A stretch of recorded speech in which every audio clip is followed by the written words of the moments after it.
கொண்ட அனைவருக்கும் வணக்கம். இப்போ நம்ம வாழ்க்கையில் ஃப்ரெண்ட்ஸ் இருப்பாங்க, கணவன் மனைவி, முட்டார் உறவினர் யாராவது நம்ம வாழ்க்கையில் இருந்து சில பேர் விலகுவாங்க, சில பேர் நிரந்தரமாக பிரிஞ்சிடுவாங்க.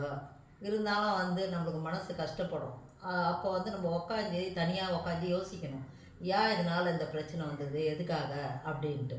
அப்புறம் ஒரு தனியாக ரூம்லேயோ இல்லை ஒரு சாமி ரூம்லேயோ இல்லை ஒரு மொட்டை மாடியிலையோ நீங்கள் போய் உக்காந்து அவங்கள திட்டுங்க, உங்களை மனசார திட்டுங்க, அழுங்க. எதாக இருந்தாலும் நீங்கள் பண்ணி அந்த ஒரு 3 நாள் ஒரு நாள் செய்கிறீங்களா, 2 நாள் செய்கிறீங்க, அது சொல்ல சொல்ல சொல்ல நம்ம மனசில் இருந்து அந்த பாரம் கம்மியாகினே வரும். அதுக்காக நம்ம விட்டுட்டு போயிட்டாங்களேன்றதுனால கடவுள் விதின்னு ஒன்று இருக்கும். கடவுள் இந்த உறவு ஒரு கணவனாகட்டும் மனைவியாகட்டும் இல்லை ஒரு கூட பிறந்தவங்களாக கூட இருக்கட்டும், அந்த உறவு கொஞ்ச காலத்துக்கு தான் இருக்கணுன்ற ஒரு விதி நம்மக்கிட்ட இருக்கும். அது போன உடனே ஒரு கூட பிறந்ததான் அண்ணன் தம்பி இல்லை, கூட பிறக்காதையும் சில பேர் அண்ணன் தம்பியாக இருக்கிறாங்க. அதுக்காக அவங்கள நினச்சிக்கின்னு நீங்கள் வாழ கற்றுங்க. உங்களுக்கு பிடிச்ச புக்ஸாக, உங்களுக்கு பிடிச்ச ஒரு ப்ரேயராக அதை பண்ணி மனசை நீங்கள் ரிலாக்ஸ் ஆக்கிங்க.